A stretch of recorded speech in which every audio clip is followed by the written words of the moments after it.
हिंदू धर्म की परंपराओं में जब जब धरती पर अधर्म बढ़ा है, तब तब भगवान विष्णु ने किसी न किसी रूप में अवतार लेकर धर्म की स्थापना की है।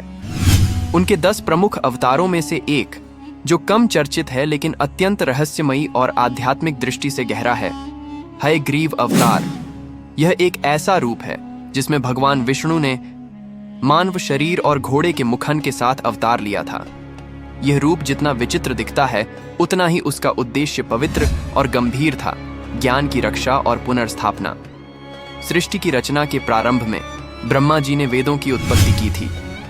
4 वेद, ऋग्वेद, यजुर्वेद, सामवेद और अथर्ववेद न केवल ज्ञान के भंडार हैं, बल्कि वे सृष्टि की स्थिरता और मानव जीवन के उद्देश्य की व्याख्या करते हैं। लेकिन ब्रह्मांड में एक समय ऐसा आया जब मधु और कैटभ नामक 2 असुरों ने छल पूर्वक ब्रह्मा जी से वेदों को छीन लिया और उन्हें पाताल लोक में छिपा दिया। जैसे ही वेद विलुप्त हुए, संसार में अराजकता, अज्ञान और भ्रम फैलने लगा। चारों ओर अंधकार छा गया, नैतिक मूल्यों का पतन होने लगा, ज्ञान समाप्त होने लगा और जीवों का आध्यात्मिक पतन आरंभ हो गया। ब्रह्मा जी अत्यंत चिंतित हुए और उन्होंने भगवान विष्णु का ध्यान किया। उन्होंने प्रार्थना की, हे विष्णु, यह सृष्टि अब टिक नहीं पाएगी। वेदों के बिना जीवन दिशाहीन हो गया है। कृपा करके ज्ञान की रक्षा कीजिए। ब्रह्मा जी की पुकार सुनकर भगवान विष्णु ने एक अत्यंत असामान्य रूप धारण किया, एक दिव्य मानव शरीर, परंतु घोड़े का मुख। यह रूप जितना विचित्र था, उतना ही प्रतीकात्मक भी। हाय का अर्थ होता है घोड़ा और ग्रीव का अर्थ है गर्दन या मुख। इस प्रकार उनका नाम पड़ा हयग्रीव। कुछ पौराणिक स्रोतों के अनुसार यह रूप केवल दिव्य योग बल से संभव हुआ था। हयग्रीव का मुख अत्यंत तेजस्वी था। उसकी हिनहिनाहट से ही अज्ञान कांप उठे और उसकी दृष्टि से ही अंधकार मिटने लगा। हयग्रीव रूप में भगवान विष्णु ने सागर की गहराइयों में प्रवेश किया, जहां मधु और कैटभ ने वेदों को छिपा रखा था। वे दोनों असुर अत्यंत बलशाली थे और मायावी शक्तियों से युक्त थे। एक भीषण युद्ध हुआ। हयग्रीव और असुरों के बीच की लड़ाई हजारों वर्षों तक चली।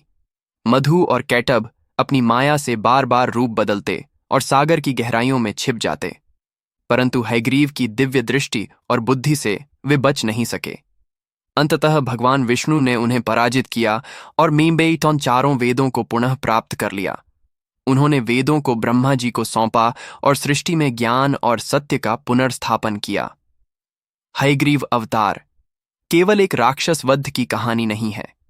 इसका गहरा आध्यात्मिक संदेश है, ज्ञान की रक्षा करना ही सच्चा धर्म है। हयग्रीव का घोड़े का मुख गति, ऊर्जा और चैतन्यपन का प्रतीक है।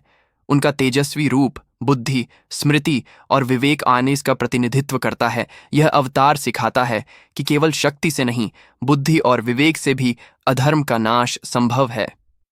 विशेष रूप से दक्षिण भारत में, जैसे तमिलनाडु, आंध्र प्रदेश और कर्नाटक की कान में हयग्रीव की उपासना बहुत लोकप्रिय है। यहाँ के वैष्णव परंपराओं में हयग्रीव को अविद्या और स्मृति का देवता मत माना जाता है, ठीक वैसे ही जैसे सरस्वती देवी को उत्तर भारत में पूजा जाता है। विद्यार्थी, शोधकर्ता और संस्कृत विद्वान परीक्षा या अध्ययन आरंभ करने से पहले एयुएम श्री हयग्रीवाय नमः का जाप करते हैं।